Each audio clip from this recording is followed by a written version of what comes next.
चलिए स्टार्ट करते हैं। टी सीक्वल को स्टार्ट कर रहे हैं कंटिन्यूशन में।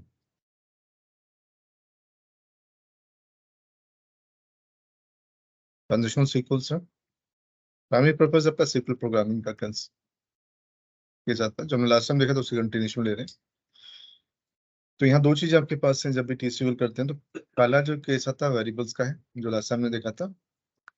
सिंटेक्स से केस बात करें तो उसकी जो ऑप्शन आता है वी कॉल डिक्लेयर @ का सिंबल है देन वेरिएबल नेम, देन उसके बाद एज का डेटा पाया था उसका।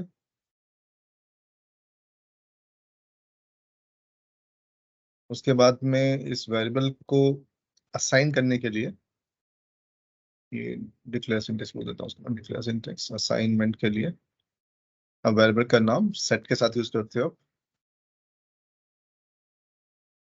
वैल्यू मिल जाती है उसको। यूज करने के लिए आप कहीं भी यूज करो, प्रिंट के साथ नॉन प्रिंट के साथ, तो आपकी कॉल है। जैसे यहाँ पे हमने क्या डिक्लेयर करा, लेट्स से एज ले लिया, न्यूमेरिक है, एज मैंडेटरी नहीं है, छोड़ सकते हैं उसको। Set age age equal to let's say 2020। अब इसको कंज्यूम करने के लिए आपके पास ऑप्शन क्या है, या तो उसको किसी टेबल के साथ कंज्यूम कर लो आप। जैसे मैं केस करता हूँ, let's say select star from sales segment category from my order, ये डेटा सपोज। ठीक है, वेरिएबल बनाया लेट्स से मैंने सेल्स का, और सेल्स में मैंने 29 के दे दिया।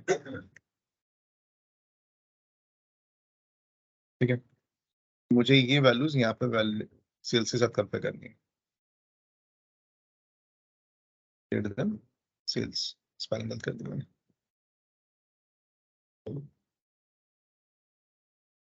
सेल्स, अब ये स्टेटमेंट आपके रन करेगी तो आपके पास फिल्टर के साथ रन करेगी। तो ये क्वेरी के साथ में भी वेरिएबल्स को आप कंज्यूम कर सकते हैं। इनकेस क्वेरी के पार्ट में भी इसको आते, जैसे मैंने जो सेल्स लिया वेरिएबल, उसको किसी साथ प्लस माइनस करना तो वो भी आप कैरी कर सकते हो, वो एज एन वैल्यू है आपके पास में। तो ये इंटरनल कंजम्पशन के लिए यूज करेंगे आगे हम। उसके बाद में इसी कंडीशन जो कंडीशन हमने ली थी कल, उसी को यूज करते हैं। तो पहला यूज केस आता है आपके पास में, बिफोर गोइंग फर्दर। कंडीशन जो हमने देखी थी उसके एक जस्ट क्विक रिव्यू ले रहे हैं, उसके बाद में लूप्स पे आके फिर फंक्शन लेते हैं। इसमें केस लिया इसने, लेट्स से सेल्स वाला केस ले लेते हैं, ऊपर से उठा लेता हूँ उसको। मैंने इफ आपके पास जो मेरा वेरिएबल है ये greater than let's say 5K है, सिंगल वैल्यू है तो कंटिन्यूशन में लिख दो, कोई परेशानी नहीं है। मल्टी वैल्यू तो बिगिन एंड में डालना, जैसे लास्ट टाइम देखा था हमने। Right, sales is greater than 5050, जो भी आपकी केस है। हैबिट रखो बिगिन एंड की तो बेटर रहता है, अदरवाइज आप सिंगल वैल्यू के लिए सिंगल स्ट्रिप छोड़ सकते हैं। और इंडेंटेशन लिखने से आपको थोड़ा सा क्लैरिटी रहती है डेटा की, डेटा के बिना किस तरह से आ रहा है। इंडेंटेशन मैंडेटरी नहीं है, फ्री फ्लो लैंग्वेज है सीक्वल, उसको आप कंटिन्यूशन में लिख दो एक लाइन के साथ में तो भी काम चलेगा। तो हमने स्टेटमेंट दी कि सेल जो अमाउंट है 5K से ऊपर तो डेटा लिखाएगा, sales is greater than 5K, otherwise sales is not greater than 5K। Standardising.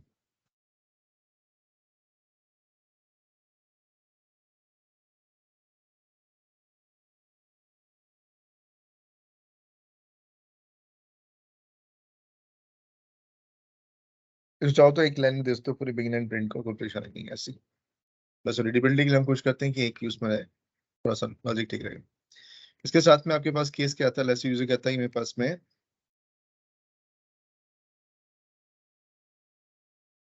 मैंने एक वेरिएबल और बना लिया साथ में इसके, लेट्स से कैटेगरी। ठीक है, कुछ भी नाम दे दो, क्या दे दिया 20 मैंने, उसको मैंने लेट्स से कैटेगरी में आई होप फर्नीचर है वहां पे, फर्नीचर दे दिया। ठीक है, अब यहाँ पे आपका केस आ गया, लेट्स से मेरे केस में इफ यहाँ पे आप एंड और नॉट जो सारे चीज है सेम चलेंगे। जैसे 5K से ऊपर है एंड कैटेगरी मेरी लेट्स से फर्नीचर है, दोनों ट्रू हो जाती है मेरी, तो मैंने एक टास्क को कंप्लीट कर लिया। लेट्स से मैं बिगिन एंड नहीं दे रहा, सिंगल स्टेटमेंट, इसलिए मैं ऐसे नहीं कर रहा हूँ। Sales greater than 5K and furniture and category is furniture. ऐसे हाइपोथेटिकली कुछ भी मैं मैसेज दे दिया तो ये रिकॉर्ड हो रहा था, मैं चेक कर लेता हूँ। फर्नीचर रिकॉर्डिंग स्टार्टेड है। एल्स में गया मेरा इसका,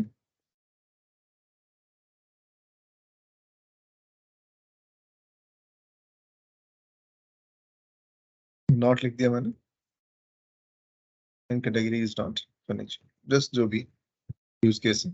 तो जो लॉजिकल ऑपरेटर्स आपके वो भी साथ में चलेंगे इसके, जरूरत पड़ती है तो। ठीक है, यहाँ पे चाहो तो आप स्टेटमेंट भी रन कर सकते हो। लेट्स से मैंने इसको बिगिन एंड में डाल दिया,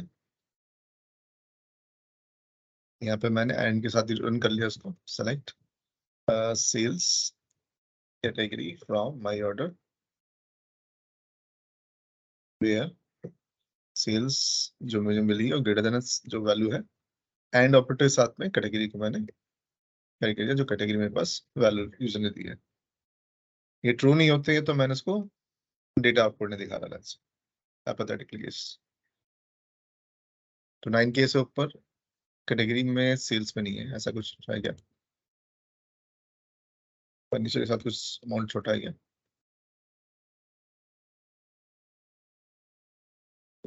नहीं है फर्नीचर के साथ। अच्छा, मैं यहाँ कंडीशन चेंज कर देना, जैसे 4 के कर देते हैं। लॉजिक क्या करा हमने, सेल्स ग्रेटर देन से आपका वैल्यू है, कैटेगरी आपकी डेटा नहीं है क्या इसमें, ग्रेटर देन इक्वल टू 4 के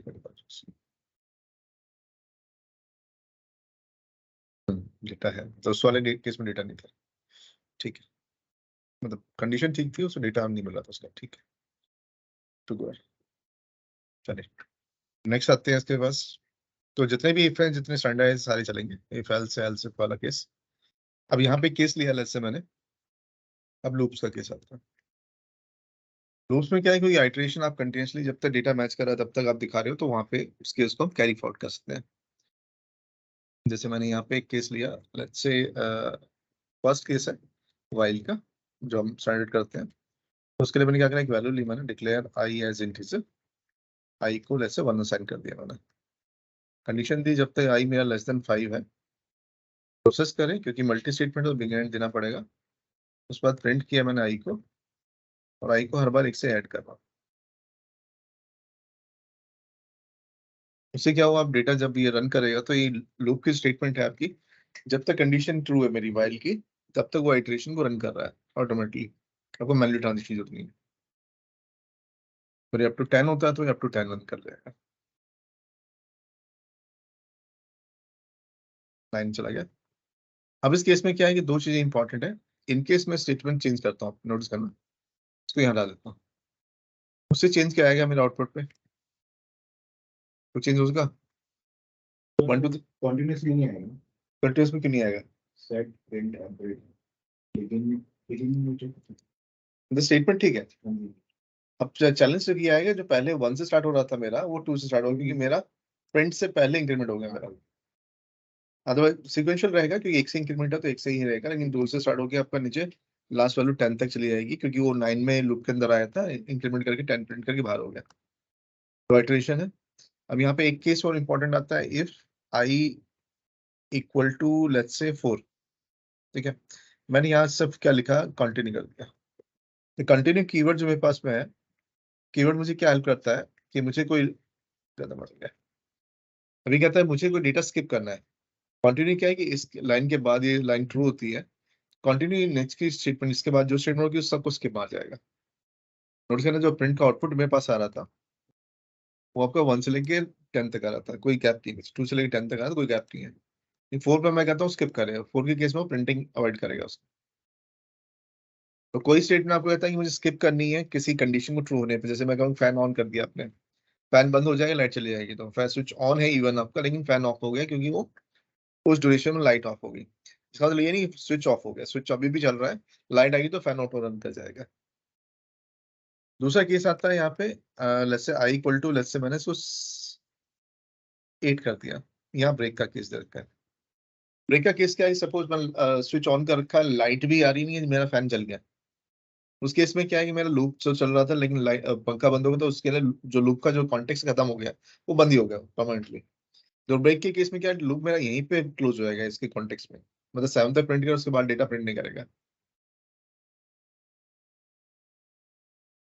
तो आपको आप लूप को अब्रप्टली क्लोज करना है किसी कंडीशन पे कि मेरे पास आपने डिसाइड तो किया था वन लाख रिकॉर्ड आइटरेट करना, लेकिन मुझे आपको डिजायर्ड रिकॉर्ड था पहले मिल गया अगर, तो मैं चाहता हूँ अननेसेसरी क्यों इसको ट्रांजिशन को इंक्रीज करें, जो फर्स्ट अकरेंस जो मिट कर गया आप वहीं पे क्लोज कर जाए, तो वो आपका लूप क्लोज करने के लिए। तो ब्रेक के केस में आपका लूप एंड हो जाएगा और उसके केस में लूप स्किप करता है। दो कीवर्ड्स आपके पास जिसको हम अपने लूप्स में यूज करते हैं। कभी कोई ऐसी रिक्वायरमेंट आती है कि मुझे कोई कंटिन्यूसली कोई डेटा इंक्रीमेंटेड फॉर्मेट में लेके आना है, तो वहां पे उस चीज को कैरी फॉरवर्ड करते हैं। ये एक ही लूप है इसके अंदर, दूसरा केस नहीं है। नेक्स्ट केस आता है आपके पास एरर हैंडलिंग का।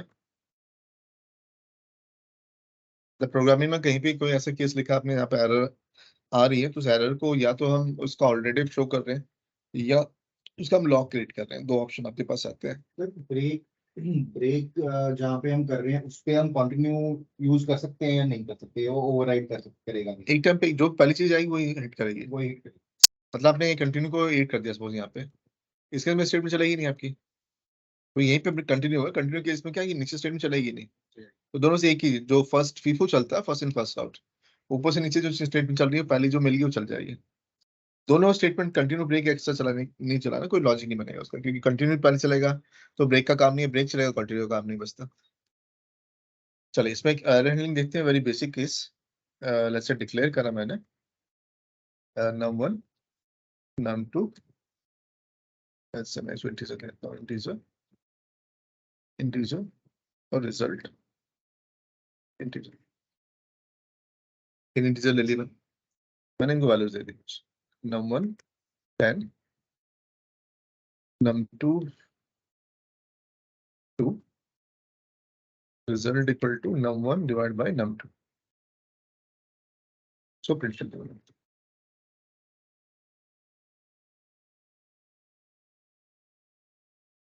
5 आ रहा है आउटपुट के लिए। अब इस पे एरर करते हैं, इसको कोड को नोट करना, गड़बड़ करनी है मैम इसमें। अब प्लस से मैंने क्या करा, इसको 0 कर दिया। ठीक है, अब क्या होगा, टेक्निकल एरर आनी चाहिए क्योंकि एक्सेल में भी नंबर डिवाइड बाय 0 नहीं हो सकता। इवन कैलकुलेटर भी हाथ जोड़ लेता है आपके, बस पॉसिबिलिटी नहीं है नंबर क्योंकि इंफिनिटी चला जाता है, वो क्या दिखाएगा वो। चले तो ये यहाँ पे क्या है, सिस्टम आपको एक एरर थ्रो करता है। Divide by 0 encounter line number 4 पे आ रही है, मेरी एरर का नंबर ही है 8134। ठीक है, तीन चीज आपको ध्यान रखनी है, एरर का नंबर, लाइन नंबर और ये लेवल और स्टेट, ये आपके सिग्निफिकेंस करता है कि सिवियरिटी ऑफ एरर है, उस हिसाब से रैंकिंग दे रखी है। अभी फिलहाल जो फोकस कर रहे हैं तीन चीजों पे, एरर का नंबर, लाइन नंबर और मैसेज। ठीक है, एरर का जो नंबर है वो क्या होता है? नंबर डिनोट आईडी है, उसका आईडी है। जैसे यहाँ पे नोट्स करना, इनकेस मैंने क्या करा यहाँ पे एबीसी कर दिया, पहले आ रहा था 8134 245। तो ये क्या जो मैसेज नीचे उसको एक इन्होंने इंटरनल एक नंबर रेफर कर रखा है कि आईडी, इम्प्लॉय आईडी जैसे होते हैं वैसे आईडीज हैं। अभी दो केस मेरे पास आ गई, एरर नंबर आपके पास 245 और 1836 जो आ रहा था, वो दो एरर हमने अभी देखे। अभी जो मैसेज आ रहा है, इस मैसेज को मैं चाहता हूँ यूजर को यही नहीं देखना चाहिए, कुछ इंग्लिश टर्मिनोलॉजी में मैसेज आ जाए अच्छा रहेगा देखने के लिए। उस केस को हम कैरी करते हैं। लेट्स से इस केस में क्या है, सबसे पहली चीज टर्म, कि टर्म आता है बिगिन ट्राई और एंड ट्राई। ये जो ब्लॉक है आपका, हमेशा वो कोड होल्ड करें जहाँ पे आप एक्सपेक्ट करोगे एरर आ जाएगी। Begin try and try block में आपके नॉर्मल कोड आते हैं, जो कोड आपके एरर जनरेट कर सकते हैं, मे और मे नॉट भी, दोनों केस होते हैं। इन केस एरर आती है तो बिगिन कैच और एंड कैच वाला ब्लॉक रन करेगा, ऑटो रन करता है, इसको मैनुअली रन नहीं करते। जैसे मैंने यहाँ पे लिखा एक मैसेज से है प्रिंट एरर इन कोड। ठीक है, लिखना नहीं, इसको करेक्शन आएगी इसमें भी। और इसमें जो बिगिन ट्राई और एंड ट्राई, ये ब्लॉक लिख लो बस, बिगिन कैच और एंड कैच ब्लॉक, ये दो ब्लॉक है जिस पे जिंदगी चलेगी हमारी। अब ये जो मैसेज है प्रिंट एरर कोड, ये कब आएगा, जो ट्राई ब्लॉक है इसमें कहीं भी कोई एरर आएगी तो ये मैसेज लिखाएगा। किसी तरह की एरर, मतलब आप डिवीजन बाई 0 की एरर है या किसी की एरर है, वो कोड नीचे वाला हिट करेगा। ठीक है, इनकेस ठीक होता है, कोई एरर नहीं आती है, तो ये बिगिन ट्राई और बिगिन जो एंड ट्राई है, ये कैच को कॉल नहीं करेगा। कैच को कॉल कब करेगा? वो जब उसके उस ब्लॉक में एरर आती है। तो कैच एक तरह से एरर हैंडलर है जो आपको कॉल करता है चीजों को करी करने के लिए। अब इस केस में क्या है कि दो चीजें आपकी आती है। मैंने प्रिंट नहीं चाहिए मुझे, मुझे तो कुछ इन्फॉर्मेशन चाहिए इस डेटा की। मुझे एरर क्यों आई है, क्या रीजन है, किस रीजन से आई है, लोकेशन क्या से नहीं बना, वो जो चाहिए। तो हम सेलेक्ट के साथ में यहाँ पे एरर के इनबिल्ट फंक्शंस है। एरर का लाइन देखने का, एरर का नंबर देखने का, एरर का मैसेज देखने का, सिवियरिटी देखने का, स्टेट देखने का, काफी सारी चीजें हैं जिसको हम यूज करते हैं। मेरा कंसर्न सब नंबर पे है। अभी फंक्शन है सारा, ध्यान रखिए। एरर का लाइन देख लिया मैंने और एरर का मैसेज देख लिया। अब सेलेक्ट के साथ में रन कर लो तो ये आपको टेबलर फॉर्मेट में आउटपुट दिखा देगा कि इनकेस एरर है कोड में, लेट्स से 0 डिवाइड कर देता हूँ मैं। अभी रन करता हूँ अगर मैं इसको यहाँ पे, तो मुझे वो एक टेबल स्ट्रक्चर बना के मुझे दे देगा कि पहला जो कॉलम आ रहा है वो एरर नंबर है, दूसरा जो कॉलम आ रहा है वो आपका लाइन नंबर है जहाँ पे ये एरर अकर कर रही है, उसके बाद में मैसेज आपने दिखा डिवाइड बाय 0 की एरर इनकाउंटर हुई है। इनकेस कोई दूसरी एरर आती है, लेट्स से एबीसी दे दिया मैंने इसको, यहाँ पे आपने इसको कैरी फॉरवर्ड कर लिया। ठीक है। अब इसका यूज करते हैं, हम एक टर्म यूज करते हैं एरर लॉगिंग। ठीक है, डेटाबेस में काफी पॉपुलर टर्म है एरर लॉगिंग। एरर लॉगिंग क्या करता है, ये आपका एरर ऑडिट के लिए यूज होता है। मतलब ये आपका प्रोग्राम चल रहा है, आपने डेटाबेस कनेक्शन बना रखा है, एप्लीकेशन डेटाबेस को कंज्यूम कर रही है, लेकिन अब्रप्टली कहीं ना कहीं कुछ एरर आती रहती है। तो हम यूजर आपको कंप्लेंट करता है ये एरर आती है, और होता है कि हम उसको ट्रबल शूट करने में टाइम ज्यादा लगता है। तो as a best practice DBA क्या करता है, एरर लॉगिंग का मैकेनिज्म क्रिएट करता है कि इनकेस किसी प्रोसेस में वो इंसर्ट है, डिलीट है, अपडेट है, आपको एक प्रोसेस बना के उसमें एरर हैंडलिंग कर लेता है वो, ताकि कहीं एरर आती है मैं उसको लॉक कर लूँ। तो उसके लिए मैंने क्या करा, एक टेबल बना ली, क्रिएट टेबल एरर लॉग, कुछ भी नाम दे दो, मर्जी है आपकी। इसमें प्राइमरली जो कॉलम आते हैं, लेट्स से एरर आईडी ले लिया मैंने, ऑटो जनरेटेड है ये। उसके बाद मैंने यहाँ पे एरर का नंबर ले लिया, एरर नंबर इंटीजर है। एरर लेट्स से क्या थे, मैसेज दे दिया, चलो वैर क्या दे दिया, लेट्स से ये अप टू 200 तक जा सकता है। उसके बाद एरर लोकेशन ले ली मैंने, ये भी मैं ना 100 के आसपास जा सकती है। लास्ट में सबसे इंपॉर्टेंट चीज है date type, default get date लेना। ये तीन मतलब जो 5 कॉलम बनाए आपने, ईआईडी ऑटो नंबर है सीरियल नंबर देने के लिए, उसके एरर नंबर ट्रैक कर रहे हैं, मैसेज ट्रैक कर रहे हैं, लोकेशन ट्रैक कर रहे हैं, उसका डेट टाइम ट्रैक कर रहे हैं, किस टाइम पे वो एरर जनरेट हुई थी सिस्टम में लॉग बनाने के लिए। तो हमने क्या करा, इसको एक रन करा, टेबल बन गई मेरी। अभी जो ऊपर डेटा आ रहा है मेरा, इसको मैं इस टेबल से कनेक्ट कर रहा हूँ। हमने क्या करा, जैसे कॉपी पेस्ट मारता हूँ मैं इसको। ये सारी चीज हम अपने आगे प्रोसीजर्स में रखेंगे फंक्शन बॉडी के अंदर। अभी फिलहाल इसको इंडिपेंडेंट कर रहे हैं। अब मैंने क्या करा, ये डेटा मुझे टेबल में क्या क्या चाहिए, टेबल में चाहिए मुझे error number, message, location, error number, message, location. ठीक है, लाइन नंबर नहीं चाहिए मुझे। लोकेशन में ऐसे मैंने हार्ड कोड कर दिया, ये मेरी कैलकुलेटर है। ठीक है, ये हम प्रोसेस का नाम देते हैं, बस इस प्रोसेस में एरर आ रही है। हमने क्या करा, इंसर्ट कॉल करा function, insert into error log, column का नाम दे जो मुझे करनी है, एरर का नंबर चाहिए पहले मुझे, फिर एरर का मैसेज चाहिए, एरर की लोकेशन चाहिए, बस बाकी चीजें ऑटो आ रही है तो मैं उनको डिस्टर्ब नहीं कर रहा हूँ। ये दोनों के केस में डिफॉल्ट दे रखा है मैंने, डेट के केस में, और आईडी आपका ऑटो कर ही रहेगा। 3 कॉलम में वैल्यू चाहिए बस मुझे भी। अब सिस्टम क्या करेगा, जैसे एरर आती है तो इस टेबल में इसकी एंट्री कर देगा लॉग की। जैसे रन करता हूँ मैं इसको, तो पहली एंट्री इसने करी, रिकॉर्ड चला गया सिस्टम में, बैकएंड में जो ट्रांजेक्शन चलती रहेगी। दूसरी एरर आई आपके पेज में, और यहाँ पर रन करा मैंने इसको एग्जिट, एक को दोबारा चलेगी। तो जितनी बार भी ये फंक्शन कॉल होता है या जिस जहाँ पे कोड आपने रन कर रखा है, उतनी बार ये इसको लॉग को मेंटेन करेगा। और जो डीबी होता है क्या करे, इस लोकेशन जाके अंडरस्टैंड करे कि ये एरर जो आई है मेरी किस लोकेशन पे आई है, वो किस टाइम पे आई है, कोई पीक टाइम स्पेसिफिक एरर है ये मेरी, या कोई प्रोसेस रिलेटेड एरर है, या कोई टास्क रिलेटेड एरर है। तीनों होती है, लोकेशन एरर होती है, या कोई टास्क जो पीक हो जाता है, या टाइम आउट आना स्टार्ट हो गया है एरर में, तो वो ट्रैक आउट करते हैं। तो ये जो एरर लॉग सिस्टम है पूरा ऑडिटिंग के लिए काम करता है। यूजर कहता है मुझे इसका एनालिटिक्स करना है, तो आप ग्रुप बाय कर लो, पिवट लगा लो डेटा का, जैसे भी लोकेशन बेस पे किस लोकेशन में ज्यादा एरर आ रही है, किस रेयर पे ज्यादा एरर आ रही है, काउंट वाउंट लगा के आप क्वेरी निकाल लो नॉर्मल केस में। ये एरर हैंडलिंग हम प्रेफर करते हैं हर प्रोसेस के लिए जो हम TCL आगे करने वाले हैं। ठीक है, तो पहली जो TCL स्टेटमेंट हम कर रहे हैं वो है आपकी फंक्शन। तो यहाँ पे मैं इसको यूजर फंक्शन बोलता हूँ, यूजर फंक्शन। सो UDF भी बोलता है user defined functions, defined functions. ये जनरली स्केलर फंक्शन होती हैं, which mean single row single column return कर रहे हैं, सिंगल वैल्यूज। और फंक्शंस में जो है ना, functions support TCL statements and DCL statements only.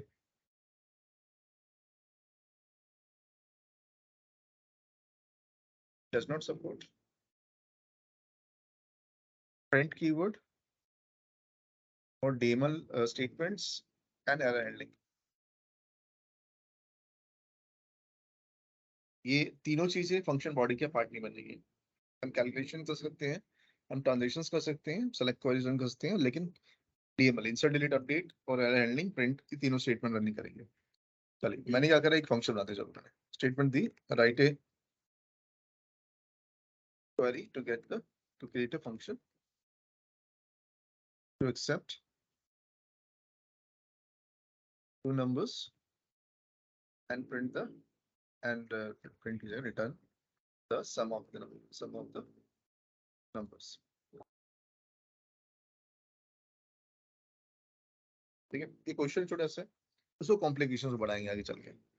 Basic syntax का जो टर्म कहता है, क्रिएट कीवर्ड है क्योंकि DML का पार्ट, DDL का पार्ट है, फंक्शंस, उसका फंक्शन है नाम, लेट्स से मैंने नाम दे दिया गेट सम, कुछ भी दे दो मर्जी आपकी, कीवर्ड नहीं हो बस ध्यान ना स्पेस को अवॉइड करने की कोशिश करना। इनपुट दी मैंने, पहला फंक्शन जो फंक्शन है पैरामीटर उसका नंबर नाम है, इंटीजर वैल्यू, दूसरा जो वैल्यू मिलेगी वो भी इंटीजर है कि दो वैल्यू मैं इनपुट ले रहा हूँ उसमें। रिटर्न्स ऐसा आएगा यहाँ पे, फंक्शन रिटर्न क्या करेगा, न्यूमेरिक रिटर्न करेगा। यहाँ फ्लोट दे सकते हैं, डेट दे सकते हैं, वैरियर दे सकते हैं, जैसे ही रिटर्न करेगा फंक्शन वो दे देगा। एज करके बिगिन एंड कर, ये फंक्शन की बॉडी है जिसमें आपको काम करना है। ये स्ट्रक्चर है जो आपने अभी तक डिफाइन करा है, स्ट्रक्चर के बाद आपके बॉडी में डिफिनेशन आएगी कि डेटा आप क्या कर रहे हैं, तो जैसे केस बनता है उस हिसाब से इसको कैरी ऑन करते हैं। मैं रिटर्न कीवर्ड लिखा, रिटर्न num1 प्लस num2, ये सिंपल सा फंक्शन। इस फंक्शन में दो इनपुट लिए, उस नंबर को ऐड करके उसने रिटर्न कर दिया।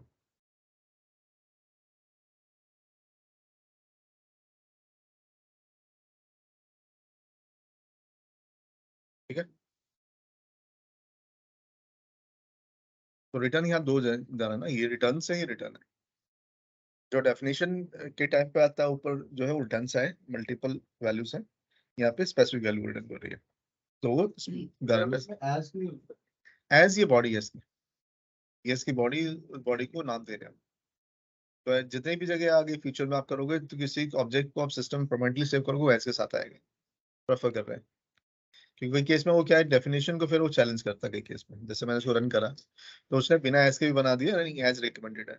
ठीक है, एज नहीं दोगे तो परेशानी नहीं, लेकिन वो रिकमेंडेड है, एज आना चाहिए।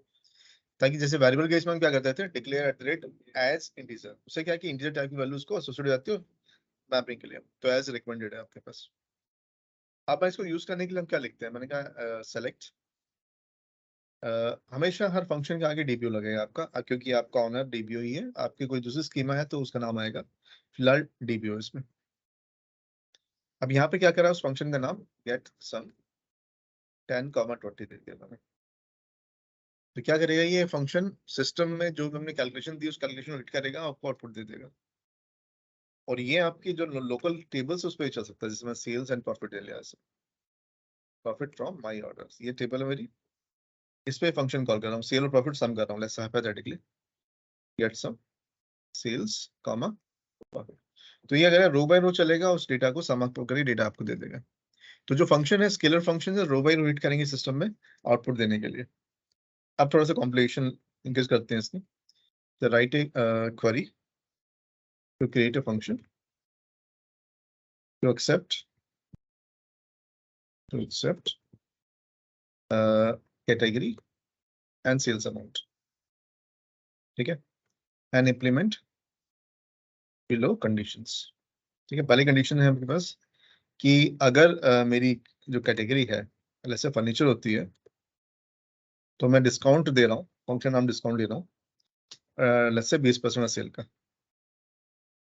ठीक है। अगर फर्नीचर नहीं है, कैटेगरी मेरी लेट्स से टेक्नोलॉजी है, तो डिस्काउंट जो रिटर्न होगा मेरा वो सेल्स का 10% होगा let's say, else 0 let's say, ठीक है। जो भी यूजर मुझे वैल्यू देगा, वैल्यू फर्नीचर है तो जो अमाउंट मुझे सेल्स में दिया है मुझे उसका 20% दे दूंगा मैं, और टेक्नोलॉजी है तो उसका 10% दे दूंगा, अदरवाइज 0 दे दूंगा। तो यहाँ पे टी इक्वल को यूज कर रहे हैं हम, create function get discount, let's कुछ भी नाम दे दिया मैंने। यहाँ पे एक वेरिएबल बनाया कैटेगरी, वेरिएबल मैं एक्सपेक्ट कर रहा हूँ 20 मैक्सिमम वैल्यू जो एक्सपेक्ट होगी इसमें, सेल दे दिया, और मैं एक्सपेक्ट कर रहा हूँ कि मेरी एक डेसिमल वैल्यू हो सकती है। रिटर्न क्या कर रहा है, ये मेथड मैंने कहा ये न्यूमेरिक वैल्यू रिटर्न कर रहा है, फ्लोट टाइप की उसके डेसिमल में, बिगिन एंड। अब कंडीशन मैंने क्या दी यहाँ पे, इफ एल्स आप स्टैंडर्ड यूज कर सकते हैं। एक कैटेगरी जो मैंने दी है वो फर्नीचर है, तो मैंने क्या करा, सेल्स को 10% देना, तो मैंने एक वेरिएबल बना लिया ऊपर डिस्काउंट को होल्ड करने के लिए, डिक्लेयर डिस्काउंट एज फ्लोट। तो फर्नीचर है तो मैंने क्या करा, डिस्काउंट जो वैल्यू है उसमें मैंने 10% की जगह 20% होल्ड कर लिया सेल्स का।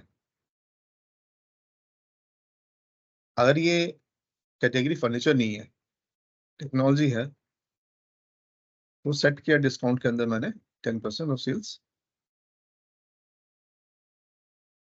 एल्स मैंने कहा कि सेट कर दे डिस्काउंट में 0। तो ये आपने कंडीशंस को वैलिडेट कर दिया। अब काम हो गया आपका, तो आपको जस्ट इसको रिटर्न कर दो, रिटर्न डिस्काउंट। उससे क्या, जो डेटा आपके पास बना है, स्ट्रक्चर बना है, वो स्ट्रक्चर आपको मेक श्योर करेगा कि मेरी कंडीशंस ट्रू होने के बाद ही फंक्शन रिटर्न करे। मतलब जो कैटेगरी में डेटा है उसको वैलिडेट करेगा, वो सेल्स वैल्यू को वैलिडेट करेगा जो आप दिया आपने, उस हिसाब से डेटा को रिटर्न कर जाएगा। स्टैंडर्डाइज ऑप्शन चीजों के साथ काम करने का।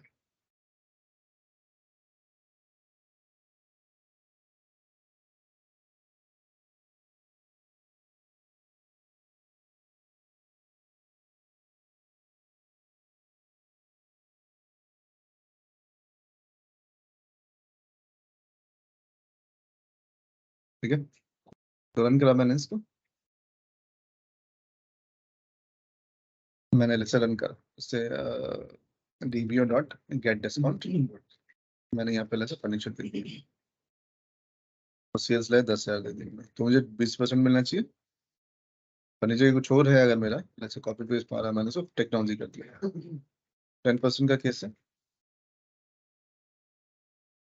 उसके अलावा कुछ और केस होता है, से उसको मैंने एबीसी दे दिया, तो वहां पे कोई डिस्काउंट नहीं आ रहा है। तीनों केसेस वैलिड करा, उसको हम रियल टाइम टेबल पर काम करते हैं। Select let's say category and sales दिखाने के लिए dbo डॉट गेट डिस्काउंट, यहाँ पे कैटेगरी पास करा कॉलम, और सेल्स पास कर दिया from my order. My order में क्या, रो बाय रो चलेगा, उसका डेटा निकाल के आपको दे देगा। टेक्नोलॉजी केस में 10%, फर्नीचर केस में 20%, अदर्स होगा 0 आ जाएगा, और सप्लाई केस में 0 दे रहा है।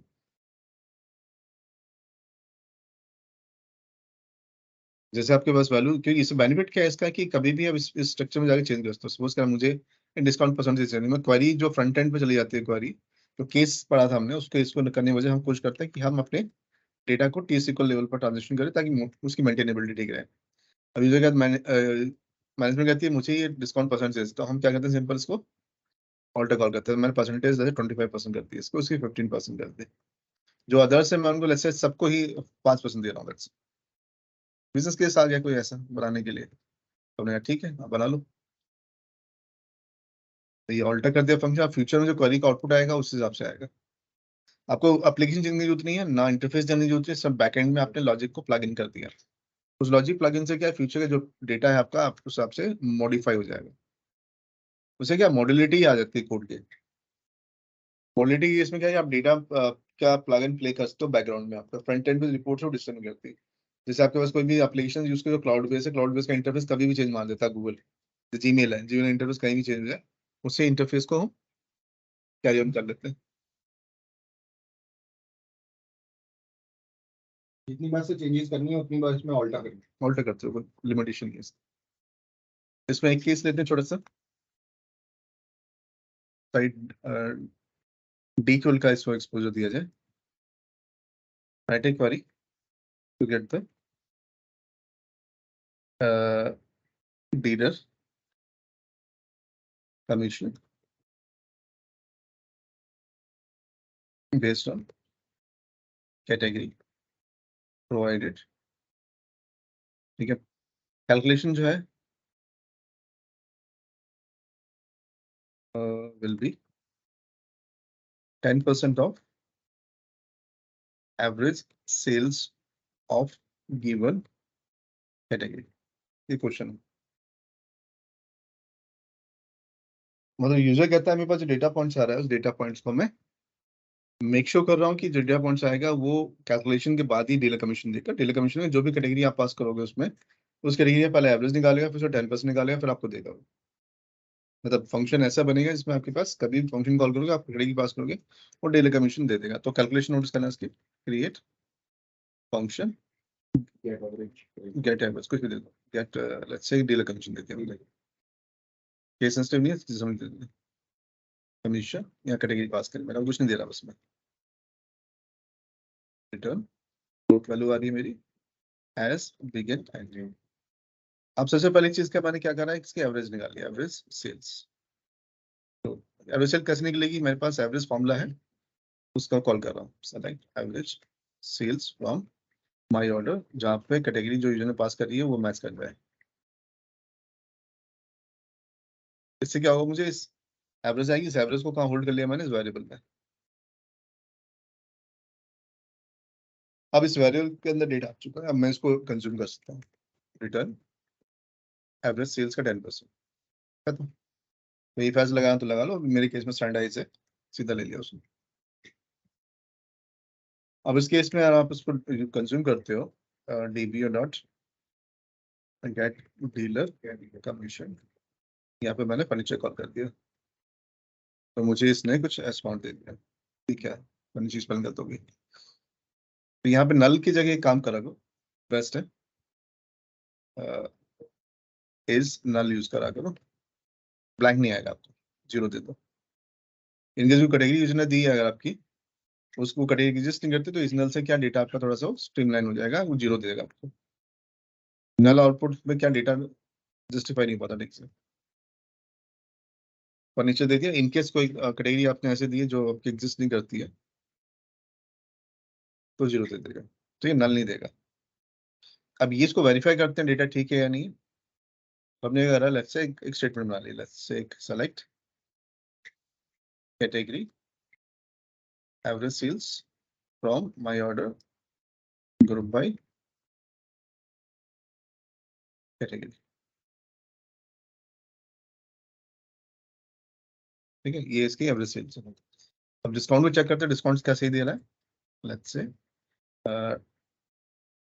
DBO dot get commission, dealer commission copy किया मैंने, या कैटेगरी पास कर ली, दोनों नोटिस करना 10% होना चाहिए उसका। ठीक है, टेक्निकली उसने कराई यही है। उसने क्या करा, जब भी कैटेगरी पास कर रहे हो जा रहा है अपने सिस्टम में, एवरेज निकाल रहा है, उस वैल्यू का 10% निकाल के आपको दे रहा है। तो ये क्या है, एडॉक रिक्वायरमेंट्स कैसी भी बनती है तो फंक्शंस के लिए बेस्ट है, जो 1 to 1 केस टू केस चल रहा है।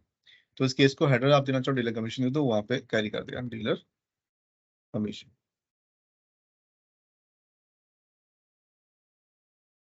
जैसे वैल्यू राउंड ऑफ करना, राउंड ऑफ कर लो जैसे नेस पड़ता है, जैसे राउंड कर लिया मैंने इसको जीरो पे।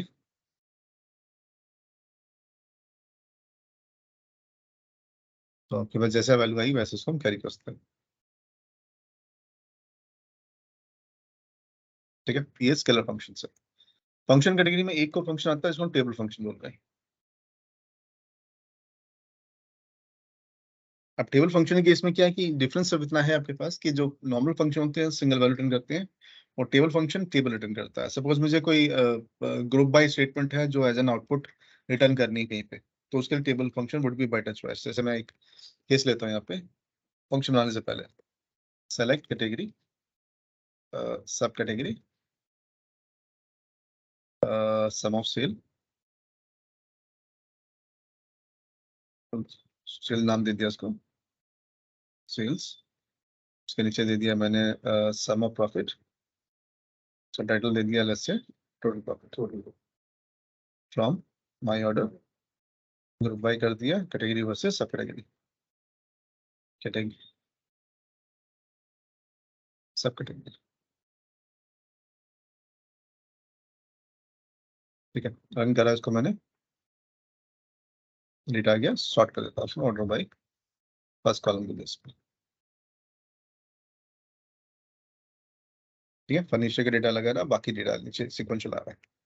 ठीक है, अभी जो कहता है मुझे इस आउटपुट को, जो आउटपुट आ रहा है जो सॉर्टेड दिख रहा है मैंने, ठीक कहता है डेटा मुझे क्या, यूजर मुझे कैटेगरी पास करता है, उसका मुझे डेटा चाहिए सारा, सब category, total sale, total profit, quantity sold, unique unique job चाहिए, सारी चीजें आप मैट्रिक्स बना लो, कोई प्रॉब्लम नहीं है। जैसे 2-3 चीजें और ऐड कर लेता हूँ यहाँ पर थोड़ा सा डिटेल के लिए। काउंट यूज करा मैंने, ट्रांजेक्शन पता लग जाए मुझे, कोई भी कॉलम ले लो, या से यहाँ पे कैटेगरी ले लेता हूँ।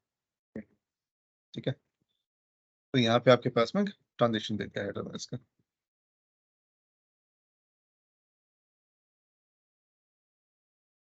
ठीक है, जस्ट देखने के लिए। अब मेरे पास केस क्या है कि यूजर कहता है इसका मुझे फंक्शन क्रिएट करना है, जो मैं कैटेगरी दूंगा उस कैटेगरी के हिसाब से मुझे मैट्रिक्स चाहिए। ठीक है, मैट्रिक्स डिसाइड होगी मेरी, अब जो मैट्रिक्स को मुझे उसके फंक्शन के थ्रू लेके आना है। तो फंक्शन में एक और रूल्स आपके पास है, फंक्शन में ग्रुप ऑर्डर बाय नहीं आता देना ना, इनकेस आप कैरी कर रहे हो तो ऑर्डर बाय दिक्कत करेगा वहाँ पे। तो हमने क्या करा, let's say syntax and create function same ही है, कोई मेजर चेंज नहीं है, बस वहाँ पर रिटर्न्स में टेबल आ जाएगा। फंक्शन गेट से कैटेगरी समझे, कुछ भी नाम दे दो, कैटेगरी पास करी मैंने इसमें वैर क्या 20 के हिसाब से, बाय क्लोज रिटर्न्स में टेबल देना बस। एज बिगिन एंड नहीं करना, कंटिन्यूशन में आप क्वेरी दे दो जो आपने नीचे दे रखी है, यहाँ पे आप वेयर क्लॉज दे दो, वेयर कैटेगरी इक्वल टू जो यूजर ने पास करी है, सारा डेटा सेम है, कोई चेंज नहीं कराया उसने, बस उसने डेटा को प्रोसेस कर दिया। पहले मैं ऑर्डर बाय करता हूँ, फिर इसका एरर देखते हैं, फिर उसके बाद ठीक करेंगे। ठीक है, ऑर्डर बाय भी साथ में लेके आ रहा हूँ, जो आपके पास रिटर्न्स में शो गया इसको, इंडेक्स नियर टेबल, इसका बड़ा गाना गया।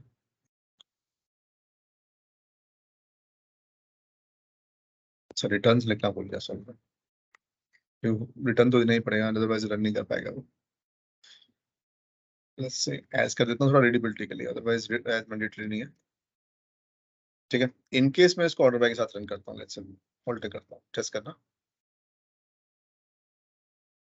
Order book lies invalid in view functions and बाकी जगह पे भी ऑर्डर बाय क्लॉज आ ही नहीं सकता। ठीक है, वो ऊपर नोट में लिख देता हूँ मैं, अदरवाइज मिस हो जाएगा वो।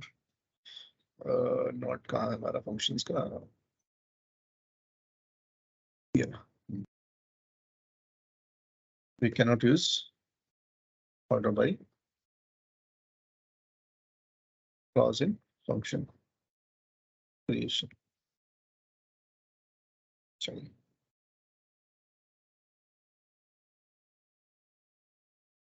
ऑर्डर बैठा दिया मैंने, इसमें से रन करा, फर्स्ट क्लास चल रहा है।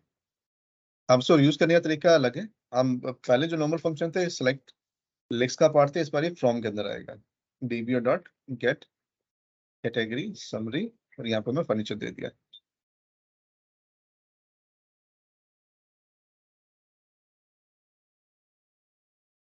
तो ये जो ऐसा डेटा आएगा उस हिसाब से उसको प्रोसेस करेगा। तो उसने करा क्या, जो भी स्ट्रक्चर आपने दिया था उस स्ट्रक्चर को कॉपी पेस्ट मार लिया, उस स्ट्रक्चर में जब क्या कर रहे हैं वो वैल्यू पास कर रहा है, वैल्यू के पास में फंक्शन को एग्जीक्यूट कर रहा है और टेबल रिटर्न कर रहा है एक पूरी। तो टेबल फंक्शन में डिफरेंस इतना ही कि यहाँ पे आपके पास टेबल और बिगिनर की रिक्वायरमेंट है नहीं कि सिंगल स्टेटमेंट आती है इसके अंदर, तो आपके पास रिटर्न के साथ में यूज करना है उसको। तो प्राइमरी ऑब्जेक्टिव क्या है, जब भी आप टेबल बेस्ड आउटकम चाहिए तो हम इसको कैरी फॉरवर्ड करते हैं अपने केसेस के साथ में।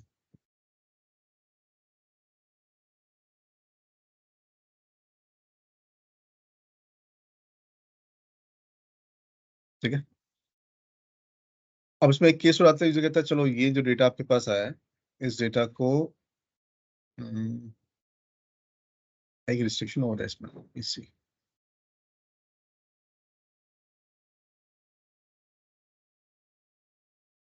जो फंक्शन, जो टेबल फंक्शन में रिस्ट्रिक्शन है कि आपके जितने कॉलम्स सबके हेडर्स होने चाहिए आपके पास, और हेडर नहीं है तो दिक्कत करेगा वो। तो जो आउटपुट है आपके पास, वो आउटपुट में हेडर आना चाहिए।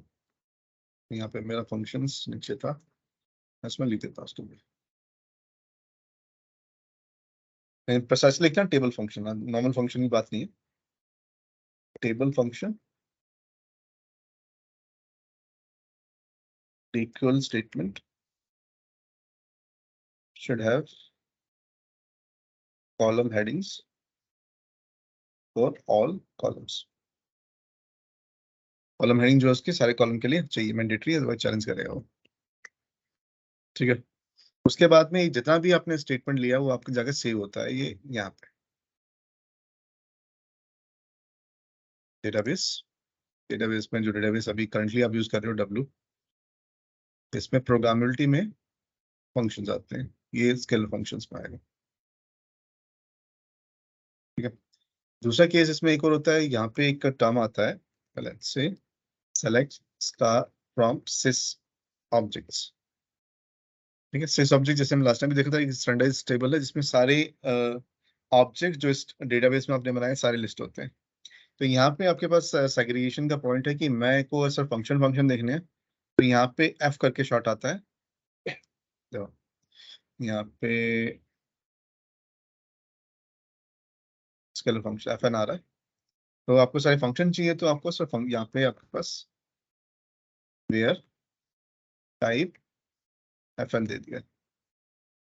ये आप यहाँ पूरा लिख दो सीक्वल स्केलर फंक्शन तो भी चलेगा, बात एक ही कॉलम का पार्ट है वो। तो इसमें आपके पास ये फंक्शंस अवेलेबल है। एक स्ट्रक्चर देखने के, स्ट्रक्चर कर रहा हूँ, लिस्ट देखने के लिए। स्ट्रक्चर देखना है तो अगर आपको फंक्शन में लिखा क्या था, सपोज आपने कहीं बनाया, तो हमारे पास एसपीएनसो हेल्प टेक्स्ट करके आता है। तो हेल्प से तो आपको डेफिनेशन मिलेगी, टेक्स्ट से उसका स्ट्रक्चर मिल जाएगा। गेट सम लिखा मैंने, कॉल करा, उस फंक्शन में आपने क्या स्टेटमेंट दी थी, पूरा स्ट्रक्चर आपको दे देगा, उसकी डिटेल स्टेटमेंट। तो कभी कोई ऐसा केस आता है कि मुझे स्ट्रक्चर व्यू करना है उस फंक्शन का, तो आप गेट टेक्स्ट, जो आपका हेल्प टेक्स्ट है उसको यूज कर सकते हो। अगर उसको सिर्फ हेल्प लिखते हैं तो वहां पे चैलेंज आता है, सिर्फ आपको स्ट्रक्चर दिखेगा कि पैरामीटर कितने हैं, रिटर्न टाइप क्या है उसका, रिटर्न टाइप हमेशा फर्स्ट वाला दिखाता है वो। बाकी पैरामीटर्स आपके पास है, किस टाइप की पैरामीटर आपने ली थी, वहाँ पे कब बनाया था, सारा ओनर आपके पास क्या है, जिस ओनर ने उसको बनाया है उसको कैरी करता है। ओनर की जगह आप स्कीमा समझो उसको। तो यहाँ पे एक केस लेते हैं, सपोज मैंने लिखा क्रिएट स्कीमा, मैं नाम दे दिया, लेट्स से इसका नाम दे दिया ENT। ठीक है, ENT नाम देके एक स्कीमा क्रिएट कर दे। स्कीमा क्या है, वर्चुअल फोल्डर है। अब आपने क्या करा है, जैसे फंक्शन बनाते वक्त मैंने, या टेबल बनाते हुए लेट्स से क्रिएट टेबल। ठीक है, बाय डिफॉल्ट टेबल डीपीओ में जाती है, मैंने ENT डॉट टेस्ट वन नाम दे दिया, कोई भी नाम दे दो।